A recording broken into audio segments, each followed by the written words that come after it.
Good morning, everyone. How are we? Good morning. Happy hump day.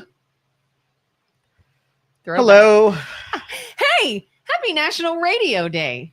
Do you know that was today? It is. I get so annoyed by the national everything I know days. you hate everything. You hate national days. You hate holidays. You hate smiling. You hate cheer. You hate emotion. Keep going. This is good. Like the menu is incomplete. There's a lot of hatred coming from this side of the table. Yeah. Annoyed by it. I don't truly hate much, but annoyed by things. Yeah, I get super put annoyed. off by dumb things. It's really intellectual versus really idiotic, and idiotic things really annoy me. So you would probably have been super annoyed when I told my family. And I only know these things because of my other job. I look up national days to talk about it on the radio. And today is National Radio Day, which I work in. And it's National Chocolate Pecan Pie Day, which just so happens to be my favorite. So my husband's like, it's Kelin Day. I'm like, it really is. You would have been like, get the heck out of here. Don't talk to me about national days. You know, there's a National Joe Day. It's a thing. Still stupid. I mean, if you don't want to celebrate your own day, that's your prerogative. Well, I like celebrations to be, very special. And if every day is a celebration, like, what do you want to bet tomorrow? There's going to be a national day of something you like equally as well as National Radio Day and National Chocolate Pecan on a Sunday on a shelf with a blue spoon day. But what do you said you like celebrations to be special. Yes. What do you consider to be something that is special enough to be worthy of a celebration? So if it hits you emotionally where you get to have some kind of consideration and say, I am super thankful for that thing, right?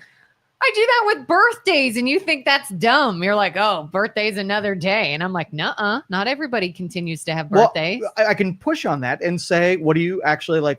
What are you going to do with that emotion? Are you going to say, man, I really like being alive and I'm going to drive slower, or I'm going to eat healthier, or I want to preserve life a little bit more because I'm celebrating being born, which means that I am be mortal. Grateful that I'm still here. And so if you do something with it, then it is a cool exercise. Yeah. If all you do is dive into unhealthy food and make yourself more unhealthy, then you're celebrating the appreciation for life by killing yourself faster. And I think that's the worst thing that you can do. High emotional, high cost, like, it's all dumb. So celebrate, but don't eat anything unhealthy. Right. Say, I love being alive, so I'm going to do things that make me more alive and live longer so I can have more of these celebrations. Yeah. Celebration shouldn't be doing opposite of what you like or appreciate. It's kind of dumb. So speaking of food, the EBT thing, like especially on X, a lot of people upset that they are switching over SNAP and these food programs to more healthy food. Yeah, like you can't get candy and stuff with it. And I think this is a brilliant idea. And I want to kind of talk through the people who are complaining most about it. I want to debunk and dispel all of the misinformation on what it means to eat healthy versus not. Okay. Now, first off, give me your emotional response to families not being able to eat what feels good. Do you care about it? Do you think it's unfair? My knee-jerk reaction as of lately, I guess, is good. Because it's not an emotional thing. It's a fact that kind of food is poison for your body. It keeps you sick. It keeps you relying on other things like medical intervention and health problems and all of this. Like it's literally all it is emotion. That's all it is for people. Is I saw somebody say, well, you want to take away my right to have candy.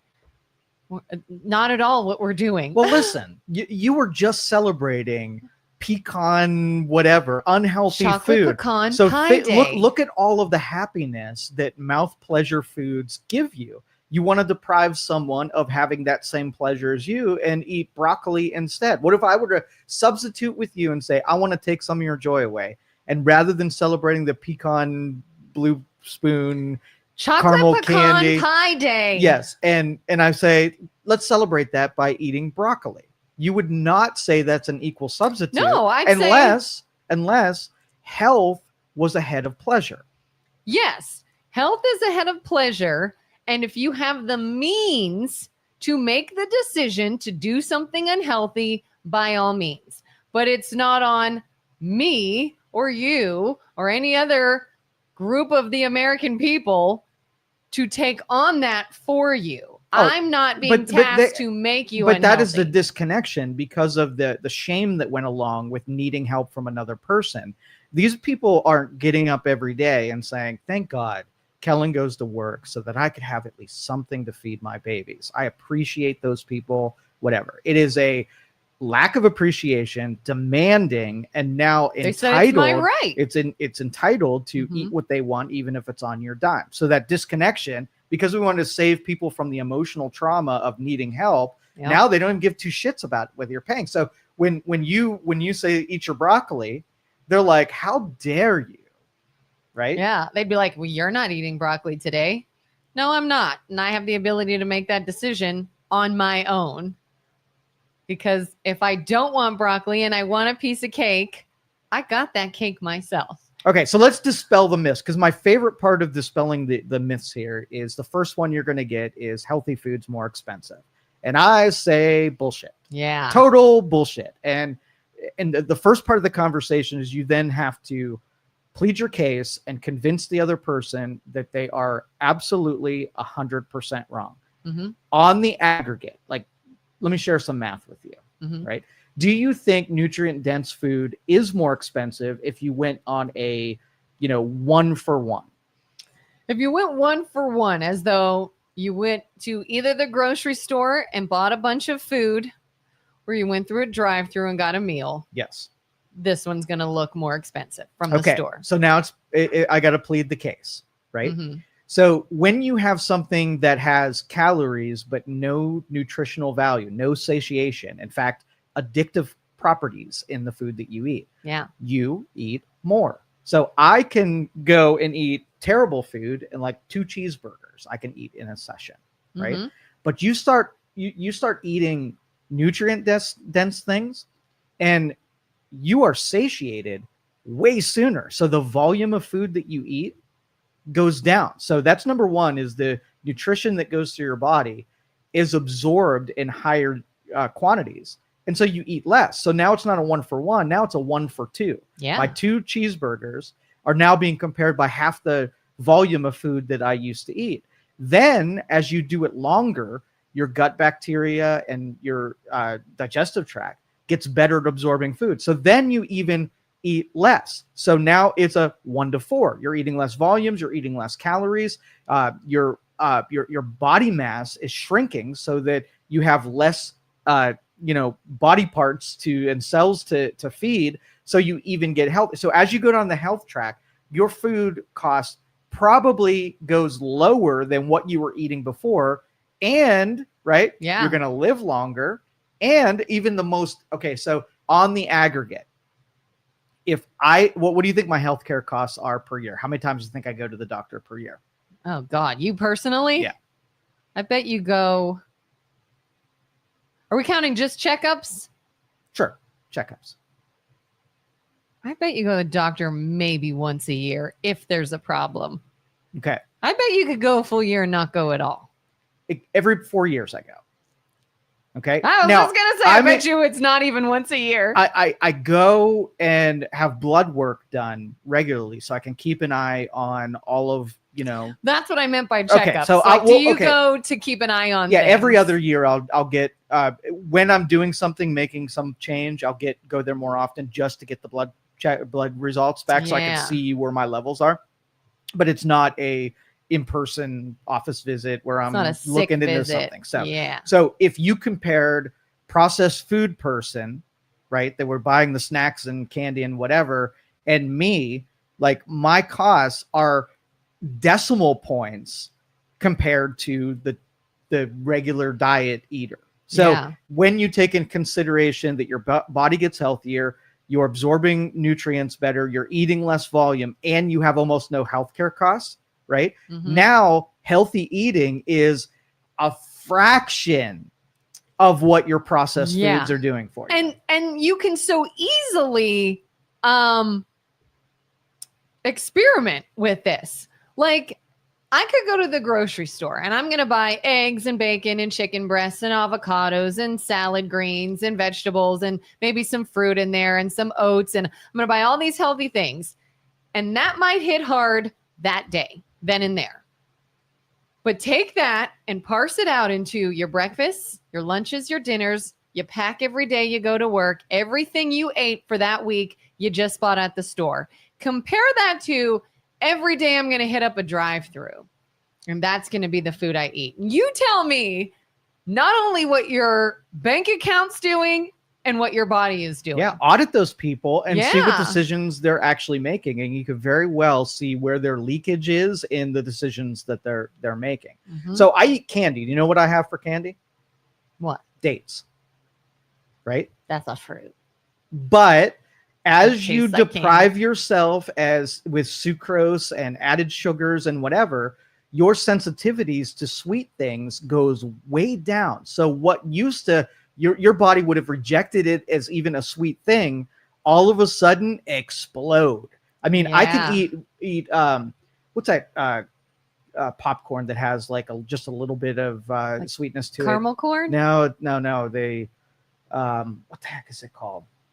Kettle corn? Kettle corn. Yeah, kettle corn. You eat kettle corn just with a little bit of sweetness, and it's more sweet than your body can handle.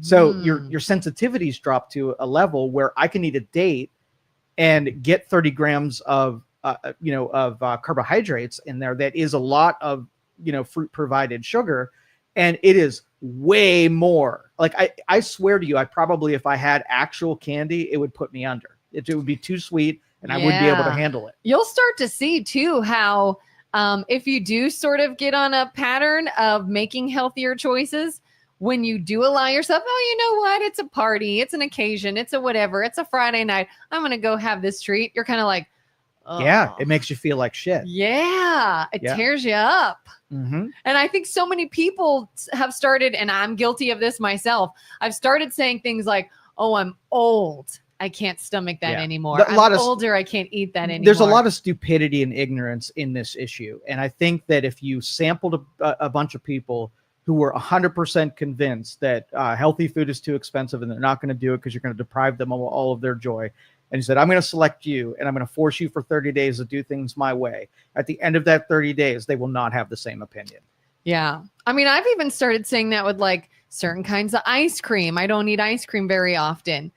And then when I do, I'm like, oh, God, I wish I didn't even eat that. And what's the first thing out of your mouth? I'm old. Maybe I can't do dairy anymore. Or maybe you can't shove a pound of sugar on your stomach like that. And that's why I'm such a critic of the pharmaceutical industry. Because it is always, the always solution is add something chemically into your body.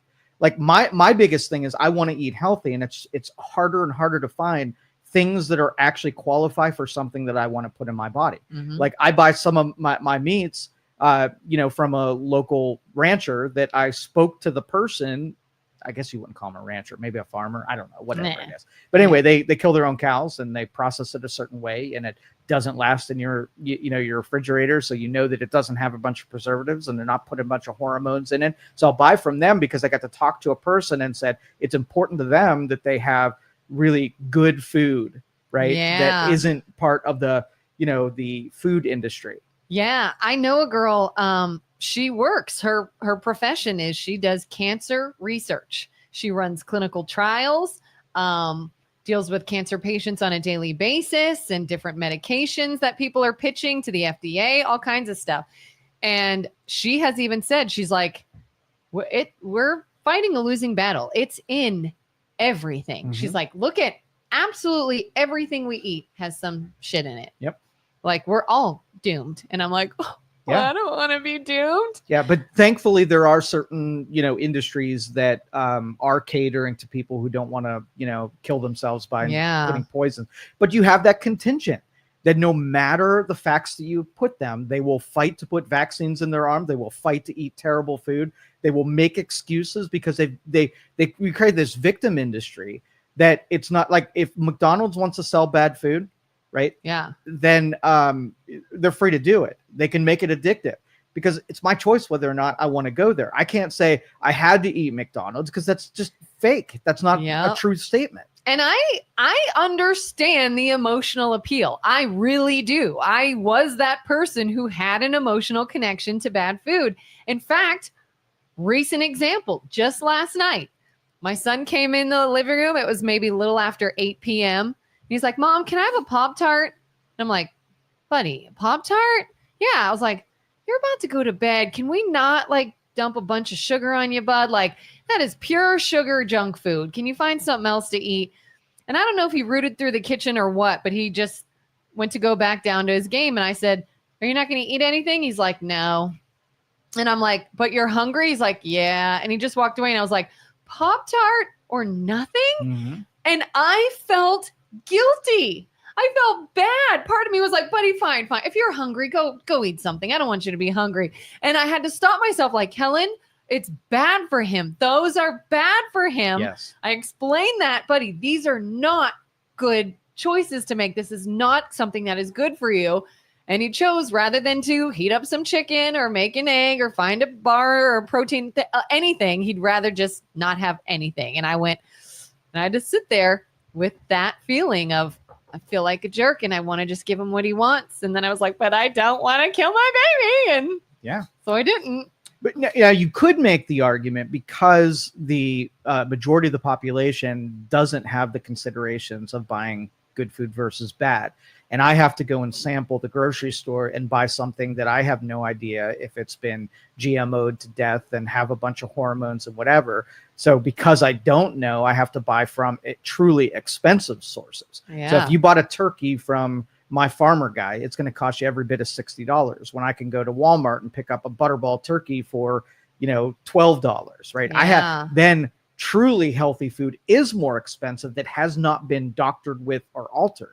Because, industrial farming is there so that we don't have people in starvation, providing nobody's starving here. Have you ever seen the video of apples where you can scrape off the stuff on an apple? Yeah. And I'm just like, so where you think you're eating a healthy thing and you're getting that, where I have to order flour from frickin' Europe with all the duties and shipping and whatever. So your dollar, bag of flour versus my $27 bag of flour. That's truly, I wish there were more of us that cared about this. So more industries would compete against the industrial farming side so we can get some, anybody who plants a garden, they always overproduce what they can consume and they give it to everybody. Our neighbors, here's some peppers. Here's love some it. tomatoes. I love it because none of that stuff really went through the same stuff that's at your grocery store that makes it last for 2 months as it goes from farm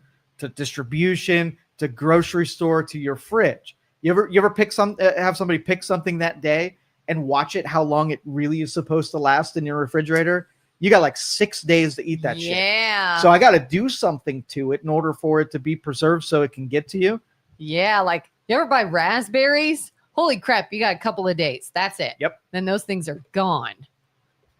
And that can be frustrating for people too. They say, oh, well, healthy food doesn't last. And then I just threw away my money. And it's like, well, you do sort of have to buy it and then eat it. I bet you there are other priorities in your life that you are catering to with the same. And if you just took away from those other joy things, those addictive joy things, and put it into like, I want to stay healthy and I want to stay alive and I don't want to suffer, years down the road. Maybe I should invest some of my time into things that are hard.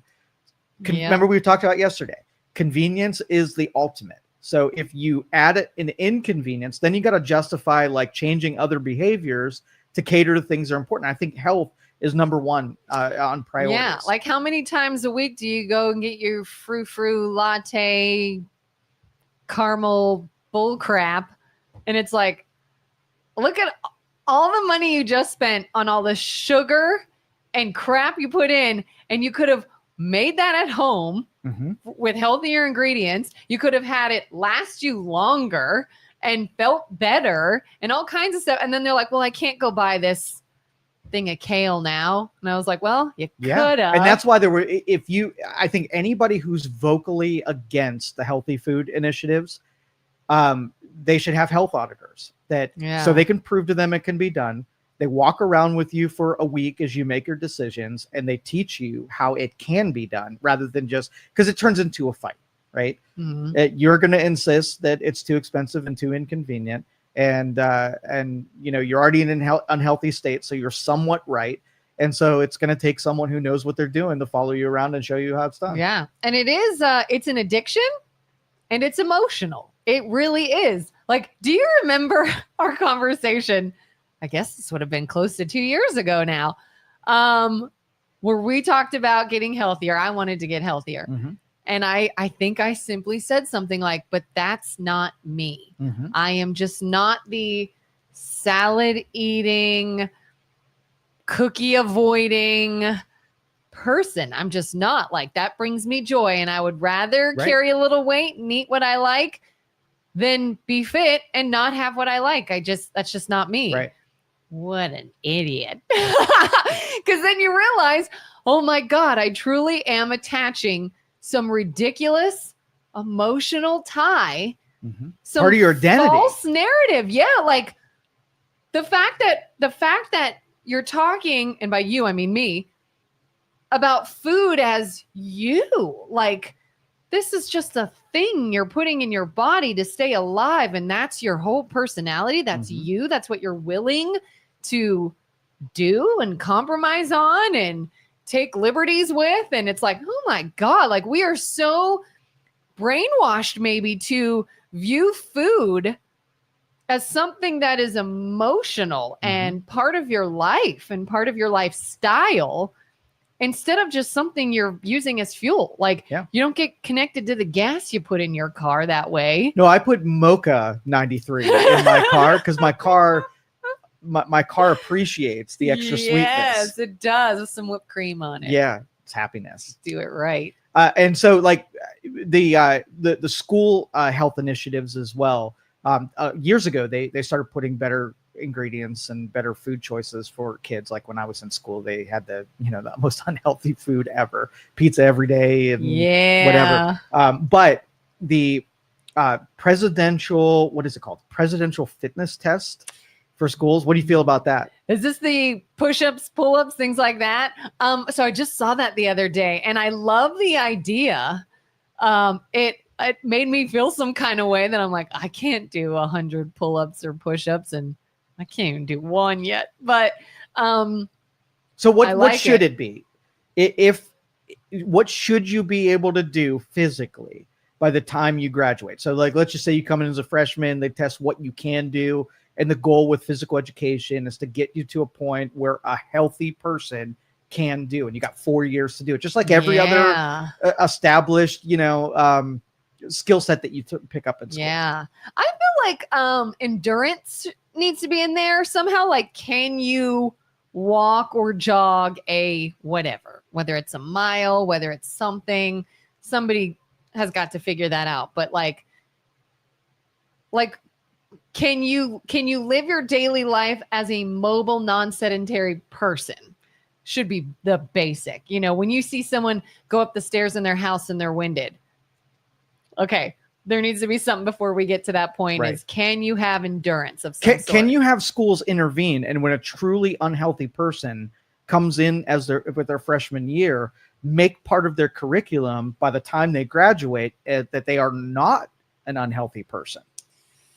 God, is that a personal choice that if you're like, you come into a gym class and you hope that you don't have to do anything physical without a teacher saying, this is a problem and we need to rectify that while you're at school. Especially because nowadays we are so sensitive with things like body shaming and embarrassing kids. Should we be? And I feel like there needs to be something in place.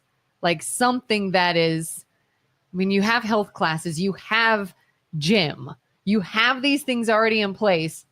Are they being used for what they should be used for, as in education on being healthy? And then have a standard for that. Like, what's the point of taking a test that says, hey, here's some fruit and here's candy. What's the healthy option? This one. Okay, it was a written test, but it's like, should there be more of a practice there? Probably. But I feel like it's like you're walking this tightrope of, making sure kids get it and are going to follow through, and just telling them with no judgment and don't be upset. All right, well, let's change it. And let's just say algebra. You come in freshman year and you're really struggling with algebra.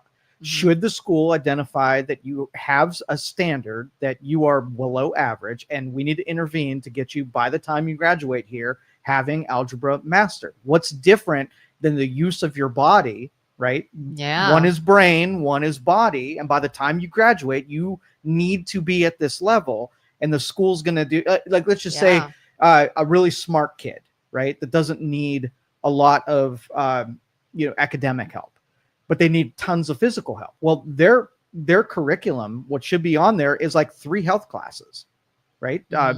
Physique training, cardio training and whatever. And so they spend 3 periods a day getting the thing that's going to ail them in life the most, having the most priority in their school. Yeah.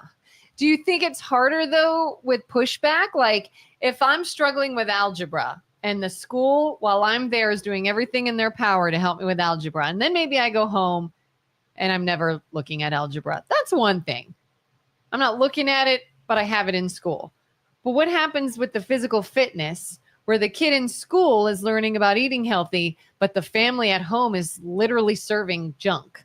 And the kid's like, well, I don't work. I don't have money. I can't drive. I can't go get food. Like they literally are at the mercy of what they're being served. What education is to draw out? We're teaching kids to be able to provide for themselves. So by the time they become an adult, they can do those things. So my school would have a culinary class, right? So if you go home and nobody's supporting your need, not even a desire, a need to be healthy, well, you're going to eat lunch here and you're going to know why you're eating things and whatever. And you're going to go to a culinary class at the end of the day and you're going to do food prep on when you go home, that you're going to take your own meal with you and eat what you need to eat. But who's providing the ingredients and the food? The school? The school. Yeah. Okay. I mean, you're teaching culinary to how to actually prepare food for health. Instead of packing a lunch from home to school. Obviously part of your schooling is receiving healthy food and taking it home. Yeah. So then if you work out every day, right?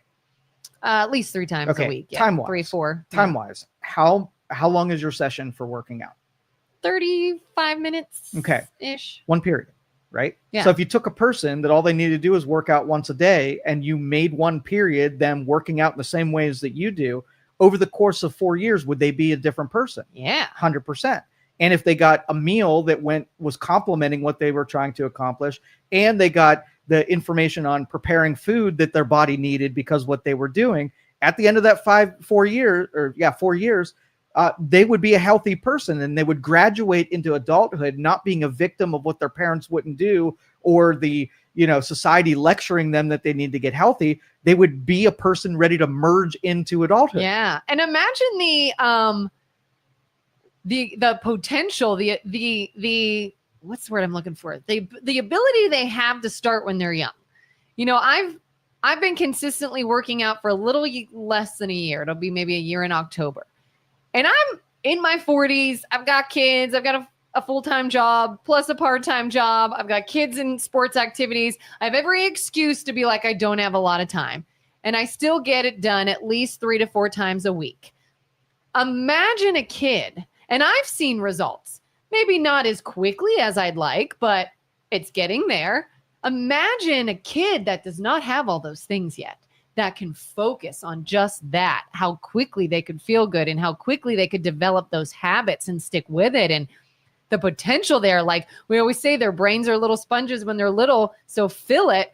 Imagine filling it with those habits that could then be less breakable as they get older. Yeah, if you can't go through the buffet, metaphorically, and fetch all the information that you need to be a good contributor when you're at freaking school, right? Yeah. So that's where the innovations have to happen in education. It has to identify the things that are hurting society and culture the most and teach through those things. Take some of those stupid topics that they drill into kids' head that aren't even useful and take the ones that like, oh, okay, well, once people graduate, they're terrible with money and they can't balance a checkbook and they have no idea financially. That's probably a big problem, being that we're pushing these kids out and hopefully they figure it out on their own. But instead of that, what did we teach? Oh, impractical history on something that will never enter into the practical use ever in their lives. Yeah. We got things out of whack here. Yeah. Have you ever seen an obese child in public and like felt for them? Yeah. That's child abuse. I've done that before where I'd be somewhere and I would see a parent who was obese walk in with their child who's clearly obese. And all I could think is that child will die by the time they're 40. Mm-hmm. If something does not change, that child will die at a young age. Yeah. And fortunately, and I feel terrible. Fortunately, we get to kids by the time they're 5 years old and in kindergarten, and we can start to change those things with what schooling should do. Save that kid, because I mean, family's job is to model behaviors and teach kids to do something. So we decided that we were going to do health, finance, right, and engineering and math, right? So we spent, from the minute that my kid could understand words, those words were all wrapped in trying to give him enough exposure to see where his interests lie.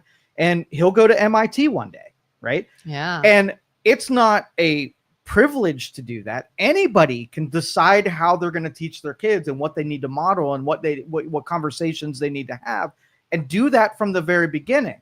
You know, parents are just terrible parents, right? There's some terrible parents. Mm-hmm. And so like when we hand them off to institutions, we supplement what they're not getting at home and fill in the gaps. So by the time they enter, you can't say, well, it's the parents' fault or the teacher's fault. Both can either be have a priority that the next generation is actually better than them.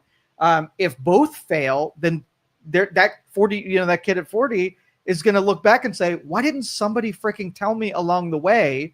And by the time I got to 20, it was too late. It was already ingrained in my being. Yeah. I know a girl I went to college with who was very, very big in college, and her mother died like in her maybe early 60s or something, who also was very big and had a lot of health issues. And this girl is now on this sort of in this health mindset of working out all the time, eating better, and she'll post her progress on social media, and she'll always say like, I'm not dying by 65. I will not die by age 65. I'm not going to be like this. I'm going to get healthier. And I'm like, that's great. You're doing great. Keep at it. What if we could have avoided getting here in the first place? You know, because it's going to be a lot harder to fight it once it's far gone. Okay, so picture this. So my son and I, once we heard about this presidential test, I downloaded the curriculum and what they're going to be testing against. Okay, and said, let's see if we can do it. Let's do the practice test about what you're going to be asked to do. Yeah. So if you were the person that knew physiology, you knew working out and becoming athletes, there are people in schools, like right now, they just put all their effort into the football team and athletics and whatever. Yeah. But if you had a kid that came through and you had to do 10 push-ups in 1 minute, okay, do you think you could do 10 push-ups in 1 minute? Me personally? Yeah. No. Okay. So first day you come in and Kelin gets down and says, okay, show me what you can do in 1 minute. And then you do it and you do maybe one and you collapse on the second one. Now you have a starting point, right? I could do modified ones. No modified ones. Okay, we are not doing DEI for physical. It is. I'd be screwed if it's a real one. So you do a real one, you do one, and then the person that understands physiology, they evaluate you and find out what about you means that push-ups are harder than this person over there. Let's make some comparisons. Okay, you have body dynamics, you have weight distributions that are different, you have developing muscle structures in the chest and arms. So your first tests here are going to be developing the upper body strength that can support whatever weight that is. So I'm going to have you get on a scale and find out where your weight distribution is and find that your muscles have to accomplish being able to lift that weight distribution. So I start working on your chest and your arms so that, you know, using lifting weights and developing those areas. Now you get to 2, right? So your midterms are, let's get you to 5. And maybe your final exam is get you to 10. Now you took an entire year to get to 10 push-ups. And by the end, right, maybe the second test is now get you to 20. So let's just say you had to do 35 push-ups in 10 minutes, right? and you keep pushing the finish line until you graduate. And by the time you went from not being able to do one, that maybe you can do 50 in 10 minutes by the time that you graduate, that would be a freaking win. Yeah. And you sort of have that test coming up. Like I've gotten down on myself because I have been working out and I still can't do push-ups. And in my workout program, my trainer does push-ups with us every single workout. And I'm like, how in God's name can I still not do it? But what she has said is, do not let these group workouts be the only time you attempt push-ups. You've got to be doing them on your own. Homework. Yeah, homework. And I don't do my homework. I don't think about them until we're there. And she's like, all right, let's do 10 push-ups. And I'm like, crap, I still can't do one. So to give the kids sort of that deadline, that test coming up, that homework to do. Yeah, I watched RFK Jr. and Pete Hegseth do a competition for push-ups and pull-ups yesterday. It was amazing. I saw part of the video, but I didn't see the whole thing. How'd they do? They did amazing. And RFK Jr. is 70-something. Very, very fit. Yes. So if you take the people who are in charge of health and they are capable of doing the things that they preach, that is a double weapon, right? Yeah. He's not only preaching it, he is teaching it. Which is so funny when they say, this is the last guy who should be in charge of our health because you're not a doctor and you won't tell us to take meds. And I'm like, does he look like he needs your advice or your guidelines on health? Yeah. But I think that's the most influential thing you can do in education is to start it out with 5-year-olds and having them put emphasis on health, not just a health where you learn about cells and the organs and whatever. Single cell amoebas. Physical freaking health. Yeah. Like, why do I remember making an amoeba in science class or whatever the heck it was more than I remember anything I learned about health and fitness? Like in a 30-minute session, I could give you more information and you will become more intelligent about health than kids get in 4 years of health classes. Yeah, probably. Yep.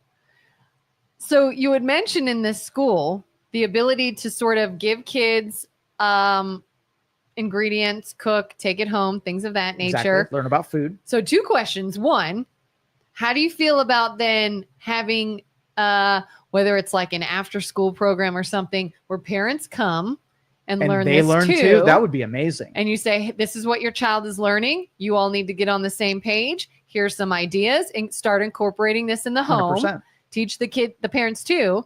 And if that becomes a thing, who's paying for this? If the parents are like, who's like, you guys are giving my kid all this food to bring home. Are the parents paying for that? Are grants paying for that? Like, because you're going to have that pushback of, oh, that's real nice. He eats healthy here, but. Well, I would approach it just like auditing the parents and seeing where their decisions are being made, where they're wasting money and making bad decisions. We pay $11,000 per pupil per year for schools. I would audit the schools the same way and replace some of the bad spending for good spending. And the Department of Education ruined schooling, the federal Department of Education. And what schools like, schools aren't about merit and churning out the best kids. It's a manage and get through the year rather than make sure that we can audit that we have good results at the end of the year. And so we're talking about something that we would measure that's new in addition to what's happening. But we need institutional changes that if we're spending so much per pupil, where's that money really going? And is it administration? Is it things that don't it's more important that a kid learns how to eat and they're not unhealthy and be entered into the medical system as soon as they graduate than making sure that someone has a bulletproof golden pension at the end of the day. So we got to readjust our priorities. And if it means that we need to pay more, I would absolutely support taxpayers. And if you can show, 100,000 kids were saved from obesity that year because of an increased cost of a couple bucks in taxes, That is a good justification. Yeah. And same with, my guilt when I tell my son, like, buddy, I want you to eat something other than a Pop-Tart. I want you to eat something other than a bowl of cereal. I go to his school events sometimes, if there's an award assembly or Mother's Day program or whatever in the cafeteria. I feel bad saying this because I do love his school. But the breakfast menu will be right there. And it's like French toast sticks, Pop-Tarts, pizza. Exactly. And I'm just like, come on, you're killing, like you're fighting against me. Well, think about that though. I said that schools have become management. Or managers to get it through rather than do the right thing. Let's just say you changed the menu out and made it all healthy foods. Okay. Would that be harder? Probably. Okay. Harder on teachers, harder on the staff, system. Yeah. Preparation is going to be more. Like we said, the healthier things will go bad faster. Yeah. So if your goal is to feed more and make kids happier, then feed them the things that might not be good for them, but they will eat. And so, but I would go back as an engineer and say, okay, well, let's just say, should a kid show up to school and be hungry? No. Okay, why? Because you can't focus if you're hungry and you need fuel. Okay, so if I give you a bunch of garbage food, can you focus? No. Okay, so you might be on a sugar high for a few minutes. I would rather you be hungry, right, than be glucose-induced hyperactive. Okay, 100%. Yeah.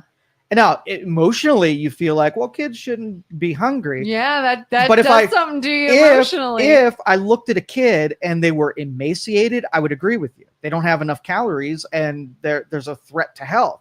But if you're giving me a fat body in front of me and you're telling me they're hungry, I'm going to say, well, maybe that's a good thing. Maybe that's something that we should have more of. I've even struggled with dinner time. Again, my son, he's just a very picky eater. And we've fallen into this trap of sort of, we made dinner, you don't eat it. Well, what will you eat? We'll give you that. And I've been like, listen, this has to stop. This is dinner, period. Eat it or don't. I don't care. A child won't let themselves starve. Mm-hmm. They will not starve to death. They will eat something before they starve to death. And here are your options. And if you don't have a bad option, you're going to eat the healthier option. But again, it's like a gut punch. Like, well, can I have peanut butter and jelly sandwich? No, bud, this is dinner. Eat it. But I don't like this. Well, then, and he might leave the table hungry and I will feel awful. Yeah. Like, just eat something. I don't care what it is. Just eat. And it's like, oh, you can't though. You can't. You got to do it. Yeah. And that's where the rigidness, like I say mean things on purpose because the alternative to the mean way is the longer term suffering way. And I want to save you. Even if today you didn't get your Pop-Tart and you didn't eat dinner and you're a little hungry going to bed, I am saving you because one of the times that I make the offering, you're going to go through it. And even though you threw a little fit and you didn't want to eat the thing you didn't want to eat, eventually you will get hungry enough. Biologically, your brain will tell you that the torture of having nothing, right? Yeah. This is better than nothing. And I'm going to eat that so I don't have to feel this way. Those connections between the feel good, short term, make you happy is way better in the long term at eating the thing I didn't really like, but at least my stomach's not growling. Yeah, it is. It's emotional. It can be hard. Yep. Especially though, if you're starting from a bad point. If that's all they knew, if you grew up saying this, but that's not a reason not to do it. Everybody's starting from a bad point. Every single one. Every great, great inspirational, I want to go work out doesn't come from I'm a healthy person sitting around. Yeah. It comes from a trauma event. Somebody gets robbed and lightning bolt. They're like, maybe I should lock my doors and install a security thing. So a bad thing can lead to a good result. Yeah, I've noticed with my daughter, she's getting more and more involved with soccer. And she was not really one to be real physically active. If if it's a day that I'm not getting a weighted workout in, I usually will at least go for a walk. And I used to be like, why don't you come walk with me now? And well, why don't you try these weights? Maybe. And she was just kind of not into it. Well, now that she's with the older girls playing soccer and they have to run a lot and they have to condition it and they have to, she came home one day. She's like, I think a few days a week, I'm going to do like 15 minutes on the treadmill. I said, that's a real good idea. That's going to help that endurance. And she's like, yeah. And it sort of took, I think, that, oh shit, like I'm really going to look bad and be behind if I'm not. That's why there up. should be more shame and not less. Shame is a very good motivator. It is. And I hate it. I hate it for my kids. But the moment they start seeing themselves participating in activities with other kids that are performing better and saying things to them, I don't like it. I'm going to be like, yo, you're a bully, you're a jerk. But if it's accurate, if it's truthful. Yeah, it does make you work harder. Mm-hmm. It does. For sure. All right, let's get out of the health topic because BJ's sweating back there when we talk about health. So what else do you want to talk about? So this might even be loosely related. Okay. I don't know. But random thoughts, random things Kelin thinks about when she's not talking and just thinking.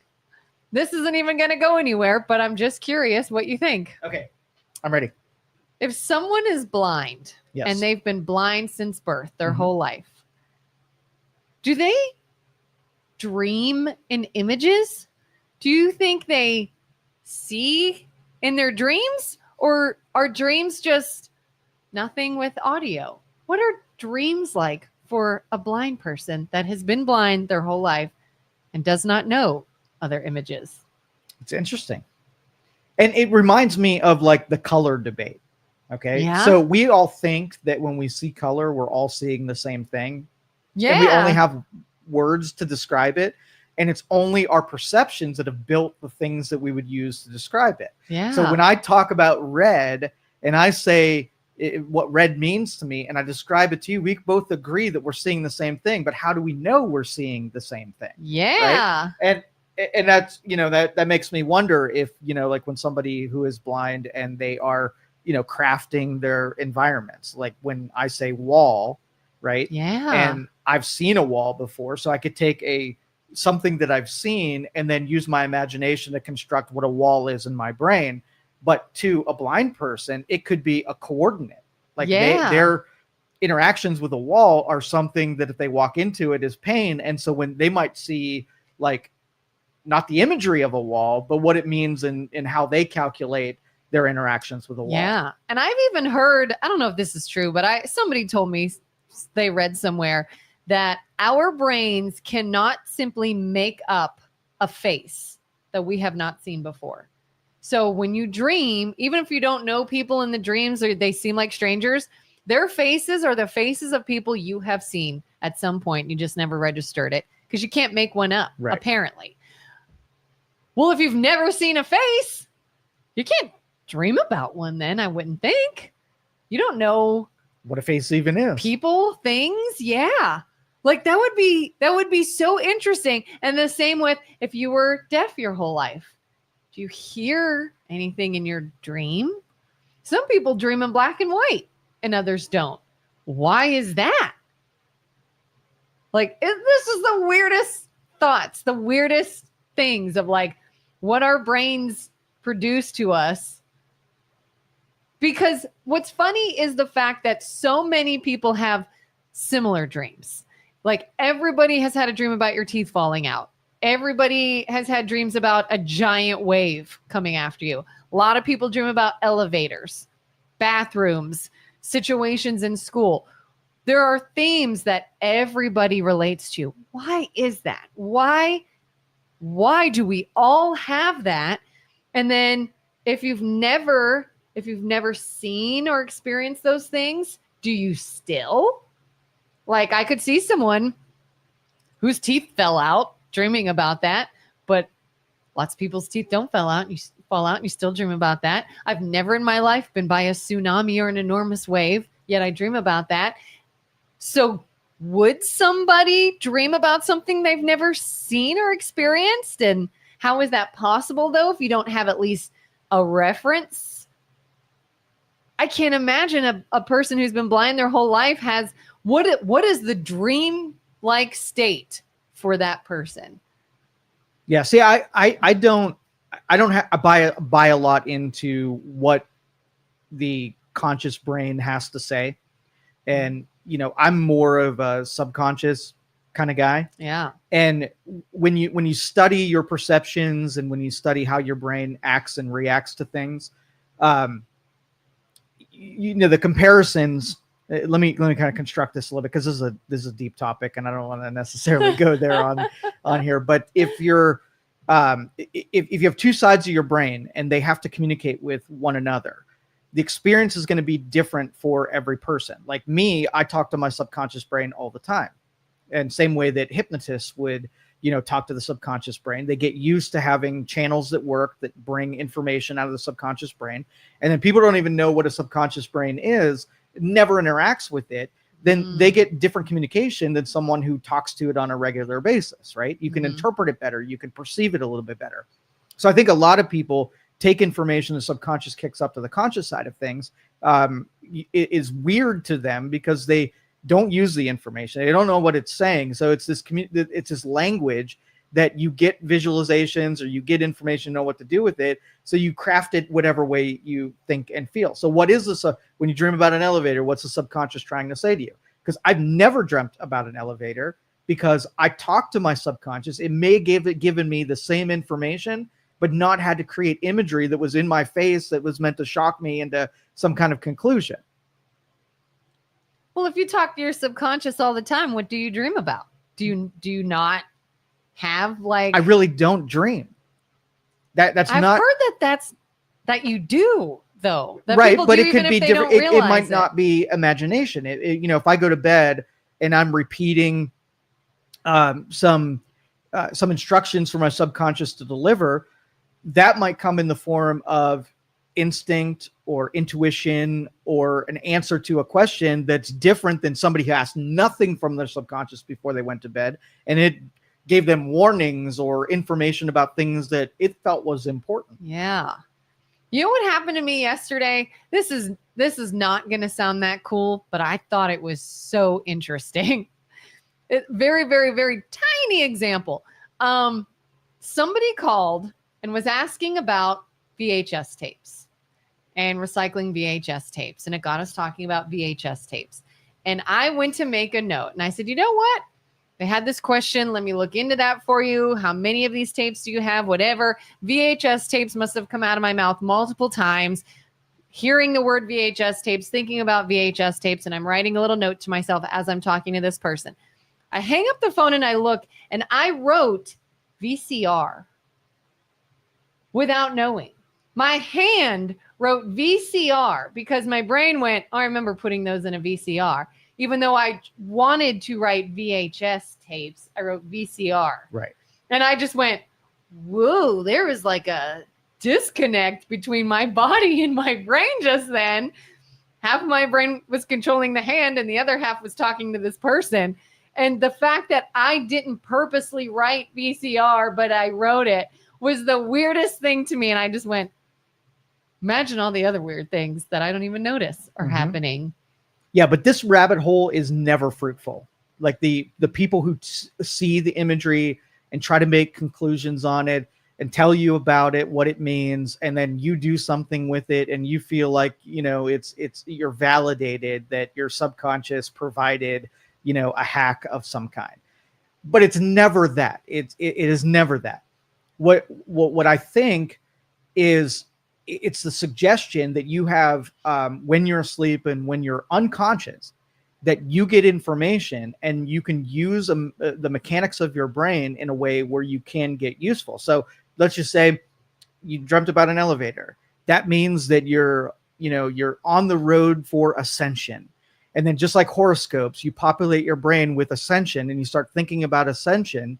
And then my you start elevator dreams, though, are always plummeting down. So you're descending. Yeah. And then you take that information and you apply it and you're like, something good happened because of it. How much of that was the information and how much of it was, the proxy, and because you knew that, you did different things, you made different decisions, and you almost created the situation and it was non-useful the whole time. Yeah. Because a lot of times my dreams are simply, I know exactly where that came from. Oh, I was just talking to somebody about that. So now it was in my dream. Yeah. So that's There's why no I suggest deep that. meaning. That's why I suggest to people, learn a little bit about their brain and how it works, and actually make use of that for practical ways, not just, parlor tricks where, you're using imagery to, feel differently the next day. Like, like the fortune cookie theory, right? Good things are going to happen to you tomorrow. Now, 2 branches now. If you didn't read that fortune cookie, you would have done X. Read that fortune cookie. Now you did Y, right? Yeah. And then you can't walk both those branches. So you will never know, had you not done that, if that thing would have happened anyway, right? But I think overall, the interpretations are usually good. The people study the numbers and their meaning, people who do horoscopes and whatever, if they use it for good things and they think that those are the seeds of the good things, then fine. There's nobody gets hurt over that. But if you say that you can plant your own subconscious seeds, and you can do that without having a fortune cookie or a horoscope or numerology or whatever, then your subconscious is like, all right, well, I have that means anyway, might as well use it. Do you know anyone who's blind? Who's been blind Yeah, their whole life? If anybody out there knows somebody who's blind, wants to come talk to us and try to describe it. But again, the description might not be as fruitful as you would think. That'd be fascinating. It would be fascinating. I still want to talk to them. Yeah. If anyone knows someone who has been blind their whole life, we need to talk to them about what their dream state is like. Okay. Here's a topic that might get people fired up. Okay. I've not yet watched the video, but a family member emailed me this morning. Mm-hmm. This family member does not care for Donald Trump. Okay. And sent me an article that Donald Trump recently said that he's claiming to possibly be a war hero. Oh, yeah. And a peace recipient, a Nobel Peace Prize. So what is this? I have to pee really bad. Okay. Can you buy me 2 minutes? We're gonna vamp. All right. Vamp. Yeah. And maybe you guys on the internet can help me too. Somebody weigh in on this, because I was just emailed this morning. I haven't actually looked at it. I think it said something like he claimed Netanyahu, somebody is a war hero. And he said something along the lines of, that must mean I am too. And that he is some sort of war hero. And I don't even know what this is based off of, but I personally believe that if there was something said by anyone, it could be the president, it could be Trump, it could be any politician, it could be anyone. If something was said that is so outlandish / offensive / emotion invoking, whatever, it's rarely true in context.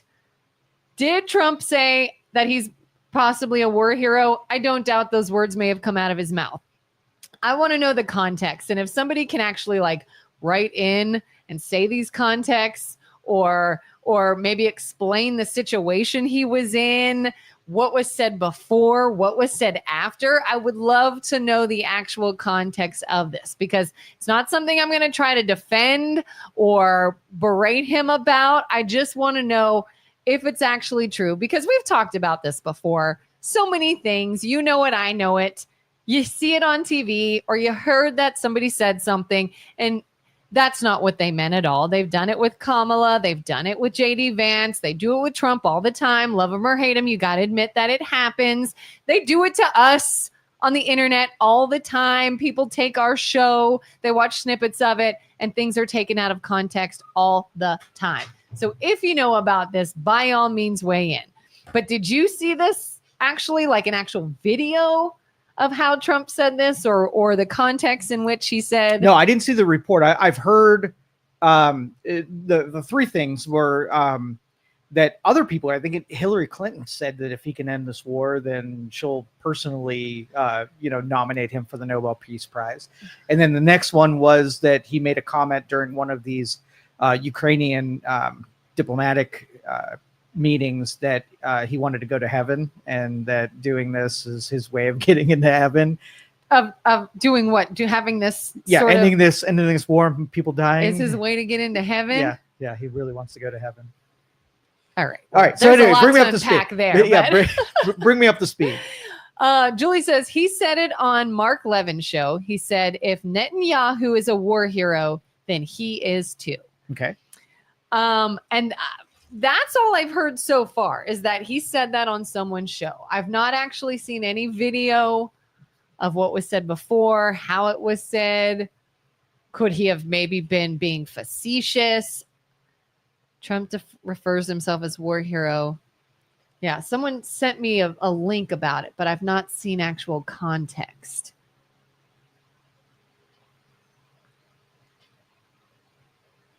Following U.S. strikes on Iranian nuclear sites.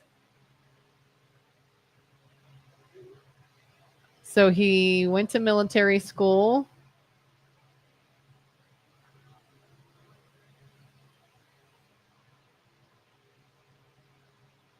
So basically, he thinks because of his involvement in Iran and potentially avoiding nuclear weapon contact, something or other.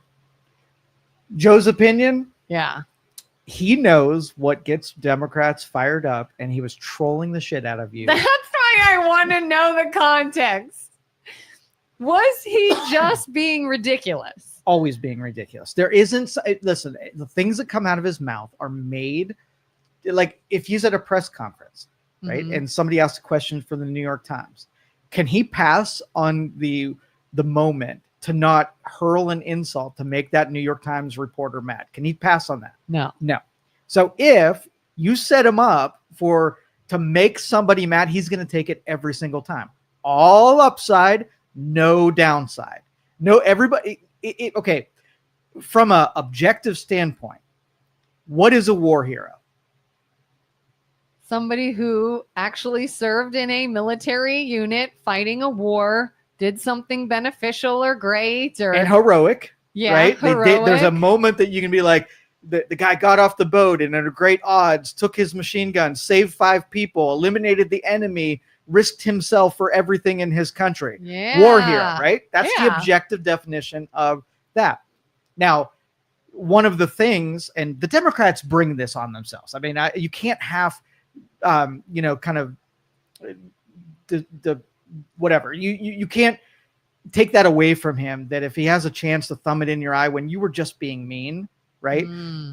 President Bone Spurs. So if you levy that at him, a guy that wouldn't serve in the military because he had bone spurs. Was that him, by the way? Did they say That's bone what Google just did? Yeah. He avoided the draft 4 times. 3 times were because of schooling. Okay, And once so was bone for the spurs. first insult coming from the Democrats, President Bone Spurs. So now if you volley the I'm a war hero at the Bone Spurs people, now we've completed the circuit. You bought that with a criticism of him that he didn't serve in the military. So if he's sitting back and saying, hey, I did this thing and it had great results and I'm a war hero too. Okay, you bought that. Yeah. I was just recently joking to someone.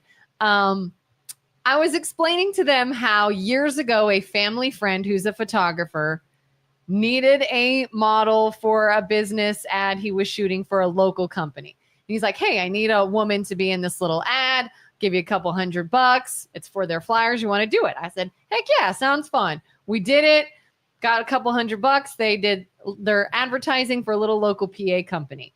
Well, years later, I'm on a plane to Mexico on vacation and I opened Sky Mall and I'm in it. And the ad was in Sky Mall magazine for years. So I jokingly said, I'm an international model. I did a little ad in Pennsylvania for a couple $100. Not a big deal. But the loose translation is, was it in a magazine that went internationally? Yes, I'm an international model. I'm joking based off of enough information to loosely tie it together. Do you think that's what Trump does? No, it's the insult. loosely Like tying it anybody who together. says bad things, he waits for an opportunity to throw something out that will make them really mad and go crazy. And he does this over and over again. He keeps all of the media on their heels. He gets so much media attention because of the things he says. And all of that media attention has given him all of the power to do what he's doing right now. So the best thing to do is don't insult, don't encourage that kind of behavior. And then he doesn't get that attention, but they take that bait every single time. And it's been productive for him since the very beginning of his career. And he'll keep doing it because they respond exactly the same way. And he wouldn't do it if he didn't get any attention for it. He also, I've seen, he rambles a lot. Yes. He does like these word salads, he calls it. And I feel like that's where people get their best material. Is it's not like he was outright stating something, but it came out in his rambling word salad. Mm-hmm. And they went, oh my God, he said this. He's thinking that. And he's like, oh God, that was just a dumb comment I made in passing. It had nothing to do with what I was here for. But yeah, anything. Julie says, I think he really believes that he is a war hero and the chosen. Yeah. And because you feel that way, he is going to lay it on, right? And make you mad about that. So take everything that you think he is and that you say he is, and he's not going to shy away from it. He's going to double down on it and make you madder about that thing. If Trump gets Russia and Ukraine to stop fighting and sign a peace agreement, is he a war hero? No. Is he a nominee for a Nobel Peace Prize?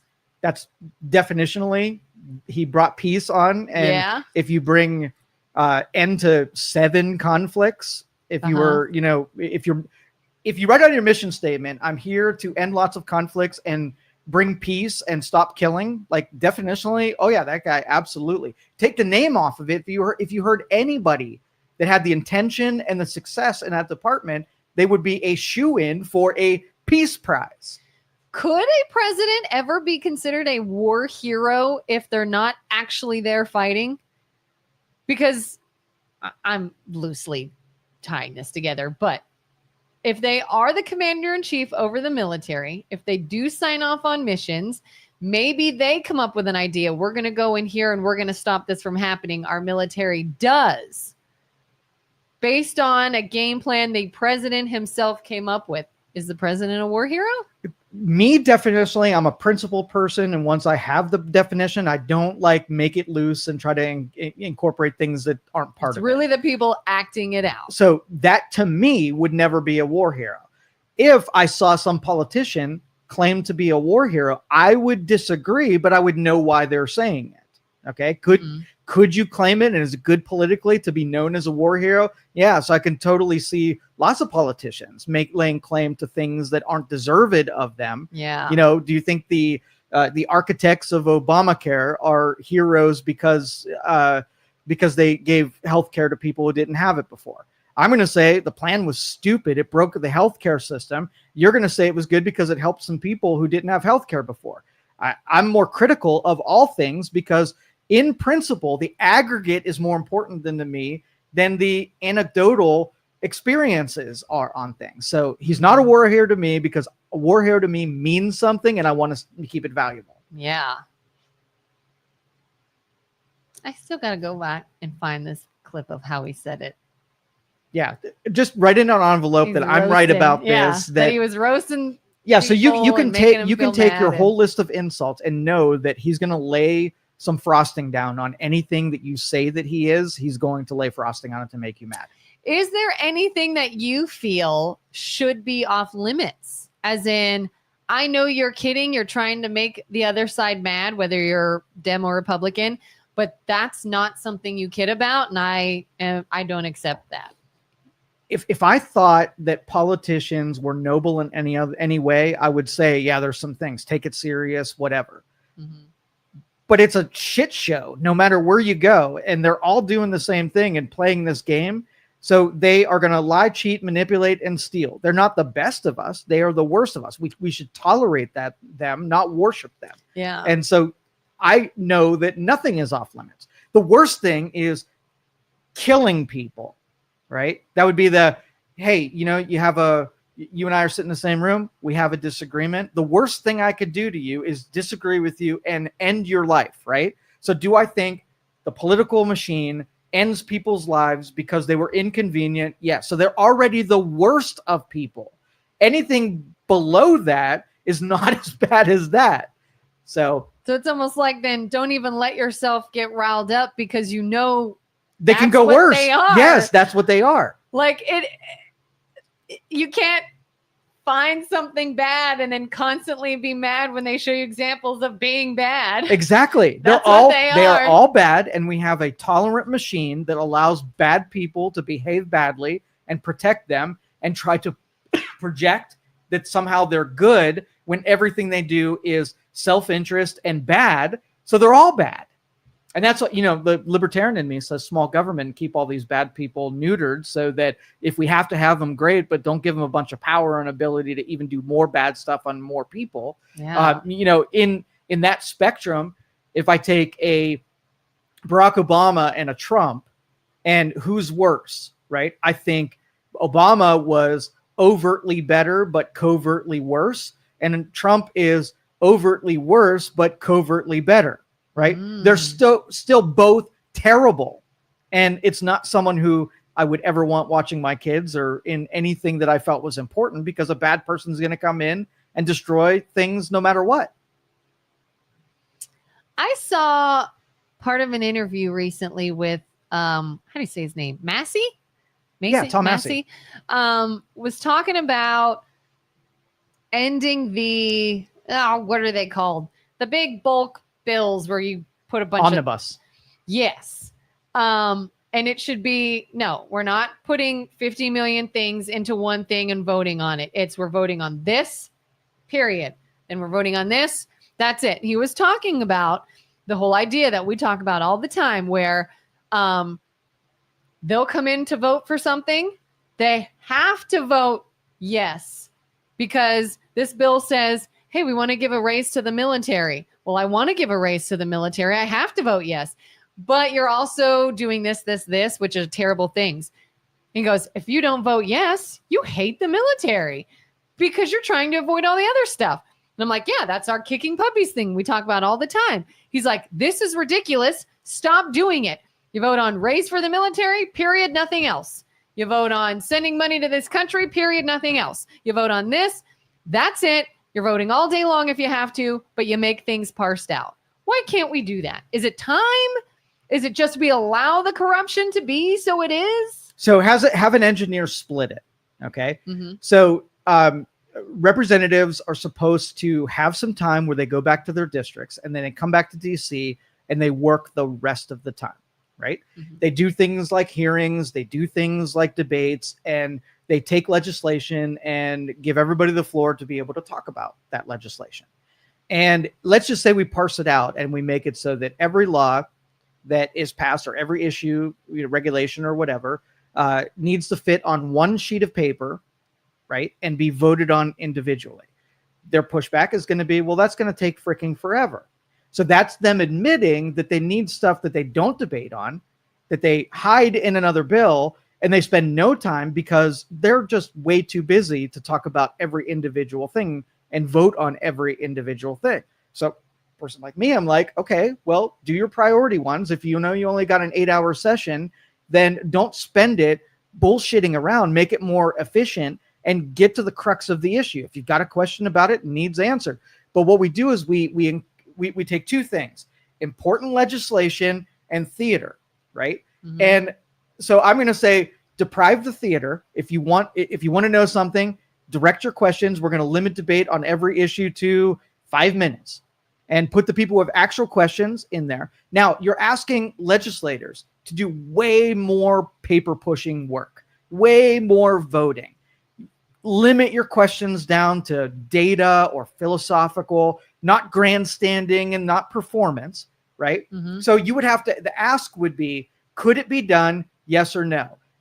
Yes, it could be done. And there's a lot of bills that would never have passage because there's just not enough time to talk about it and vote on it. And people like me are like, cool, that's good, right? Yeah. Because a lot of things get passed that nobody in a million years would have voted for if it wasn't crammed in these freaking bills. Yeah. How many times do you see, I see videos all the time, celebrities, local people, everything will be like, just so you know, your Republicans just voted for this, or your Dems just voted for this, or voted against this. And those are the people you put in power. My first question is, what else was in that vote? Right. Why? Like, yeah, you don't like that they voted against this one thing, but was something way worse in it, so they had no choice. But as people, we perpetuate this by getting mad at the other side and not saying, why would you even put my rep in a position? Do you know why they do it? Why they feel it? Yeah, why they do it and haven't changed? It angers everybody. It's universally a stupid thing. Because they can. Because they can. And what pressure stops them from doing it? Nothing. You Nothing. tolerate it. Nothing. As long as they get it done the first time, they can keep doing it. They set a precedent, so that's how they do things. And the other one's harder, and they don't get the theater, and the job is boring, and they don't get the grandstand. And they can use that to push against each other when it comes time to get More elected. theater. Look at what he did. Yes. Look at what he So voted down. you ruin the political worship. You take the theater away. It becomes boring. Nobody even watches it because, hey, we have this regulation where gas companies got to do this. Hey, I don't like this because of this. Yeah, I like this because of this. All right, we vote on it. Nobody's going to watch that. Nobody grandstanded. There's no drama involved. Yeah. And so that theater is what people are addicted to. So people really want the fight, and they provide it.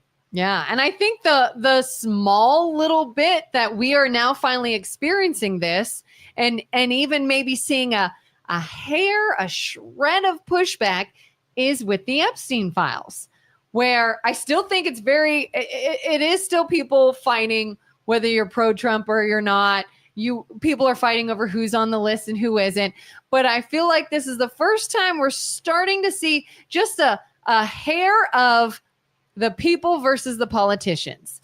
Of, we know damn well you have information. You're telling us you don't. We know this is bullshit. You're trying to gaslight us into not believing what we were told or that we're confused somehow. Like, no, stop splitting hairs on other things and stick with what we're trying to get from you. But we're still not ready to see that they do this all the time in so many things, that they will keep us fighting over whatever it is.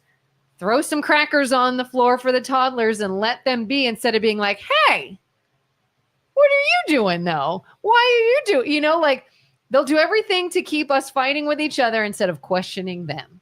But they've laid down enough cover fire. There's so much. It's exhausting. Nobody has time to pay attention to it. So if I said, and I think I read this yesterday, that $17 million in the congressional slush fund that pays people off for their silence, 17 million has been spent this year, right?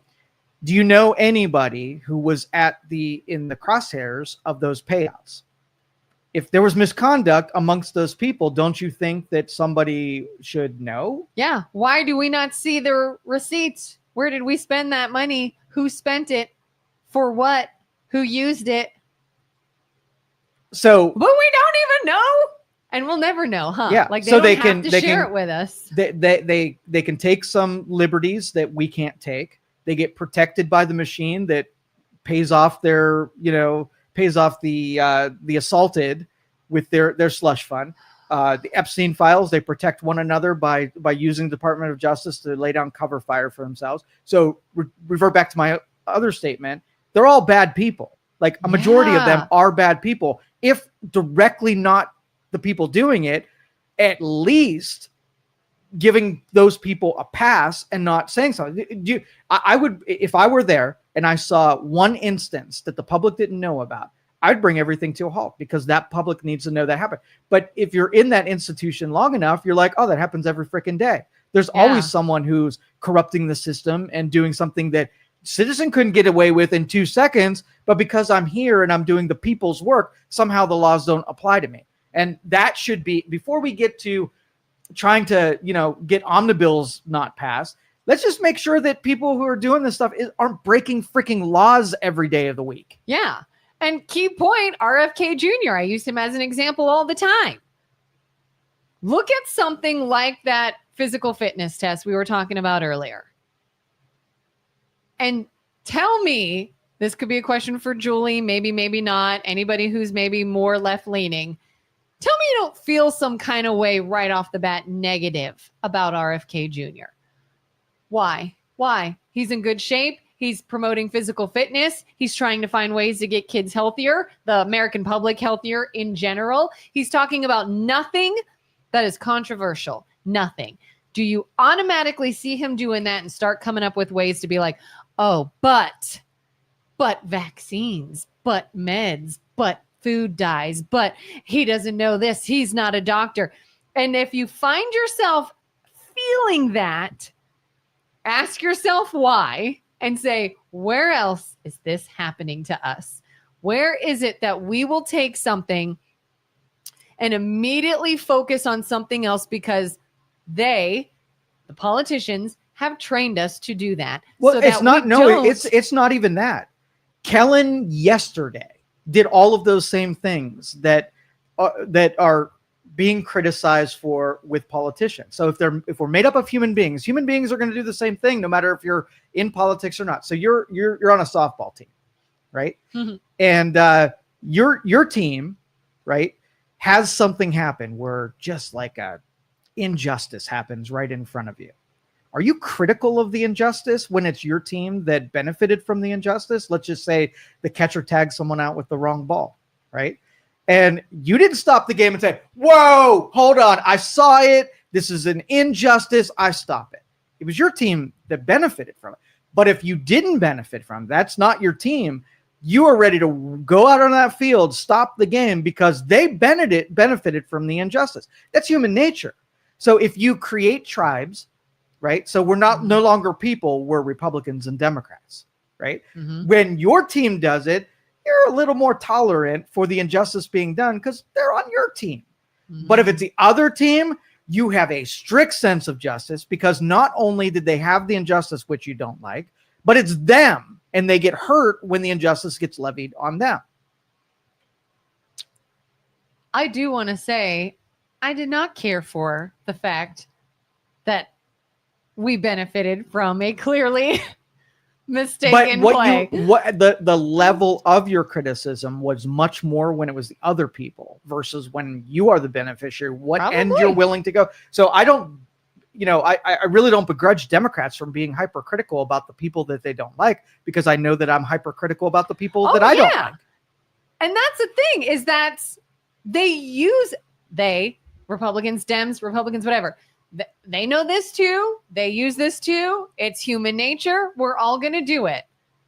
At what point do we take that understanding and say, oh, maybe we could change this. Maybe we could fight back against this. Maybe we can give some pushback instead of perpetuating the fighting among us when we already know what's happening. All right. So let's just say, when you elect people who are part of the tribe and say all the tribe things, you're making that decision that that's not what you want. It takes people saying, okay, there's going to be someone who I put in an elected position that sometimes they're going to say things I like and sometimes they're going to say things I dislike. Mm-hmm. Versus this person is going to say everything I agree with. Which one would you rather send to Washington? You're going to say the guy that's clearly on my tribe is going to say everything that I line up with because those are my interests and I want my interests to be reflected in that deal. If you want an objective person who's not going to play the tribal game, right, then you're going to put somebody in there that sometimes are going to be working against me. And I don't want my interests not to be represented. So formulation wise, there's no way that we get that ideal that you're suggesting is the correct ideal, because every time we're going to pick the weapon or the machine that provides exactly that opposite thing. So we just kind of got to get used to it. Either we want a government where people are just, in that mode and sometimes disagree with us and be okay with that, which none of us will be.